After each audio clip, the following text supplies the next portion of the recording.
Well, the George Logan team thinks the momentum is on their side. We are live from Waterbury tonight at a polling place. I'll just show you some of the people gathered out here. You see the George Logan for Congress sign, so they are ready to go. We still have a couple hours to go before the polls close. But all eyes are on this race for the 5th District of Connecticut because this really could determine who holds power in Congress. And if things go George Logan's way, this would be the first time in 18 years that Connecticut sends a Republican to Washington. So we'll see what happens. But George Logan is feeling hopeful. He said, let's bring him on here live. Hi, sir. How you doing tonight? Great. Thanks for coming out. Thank you. How are you feeling? I am feeling great. Look, we are working hard to finish strong, right? This really is a campaign about whether you want more of the same or do you believe that we need a new voice in Congress, and we're providing that alternative. So folks are fired up. I've been all over the district, the last year, but particularly the last couple of weeks, right? Early voting has been very popular. Today alone, I've been in Danbury and Bethel and Newtown, and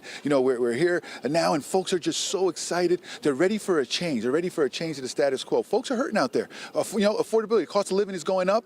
Opportunities are going down. You take a look at the crisis at the border has only gotten worse, and the Biden-Harris administration in Washington and my opponent, they're allies. They have not fixed the problem, right? And they refuse to do that. So folks want to change. Look, my opponent's been in office for almost 6 years. He just hasn't produced the results. So we're providing that alternative. I'm fired up. There's been so much energy, so much excitement. I'm looking forward, fingers crossed, for this to go our way, and I can get down to Washington and work hard for everyone. Democrats, Republicans, work for our veterans and our seniors. We need a new voice in Washington. And this match is particularly exciting because it's a rematch between him and Johanna Hayes. Last time around in 2022, didn't go your way. You were around 2,000 votes short, but it was a nail biter till the very end. What did you do differently this time around campaigning?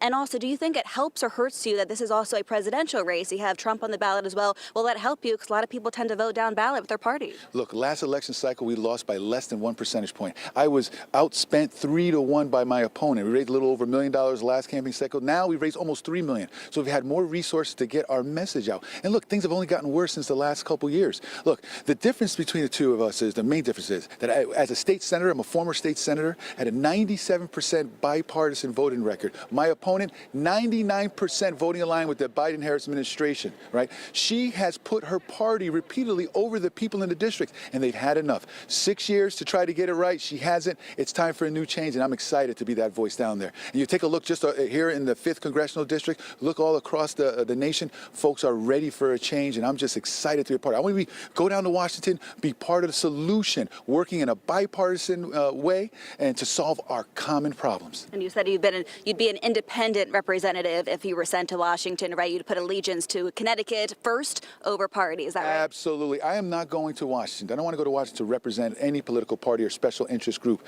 other than the folks in the 5th Congressional District, our families, our parents, our veterans, our seniors. There's so much to be done that we need to tackle that, unfortunately, my opponent just hasn't done. She's had the opportunity to do that. She hasn't, and now it's time for a change. Well, we're going to be watching this race very closely, so I wish you a lot of luck. Thank you so much. Thank you very much. Look, last thing I'm going to say, look, there's still time. We need folks to come out and vote. The more people that vote, I believe, is going to benefit us because the voice of the people will be heard. So if you haven't voted already, get out. You have until 8 o'clock tonight. If you have voted, tell your family, tell your friends, get out there and vote. It does make a difference. Remember, the last election, I lost by less than 1 percentage point. Make sure your voice is heard. All right, we'll see if you can finally get that change that you're looking for. Thank you, sir. And again, like he said, polls are closing at 8 p.m., so you have plenty of time to get out here.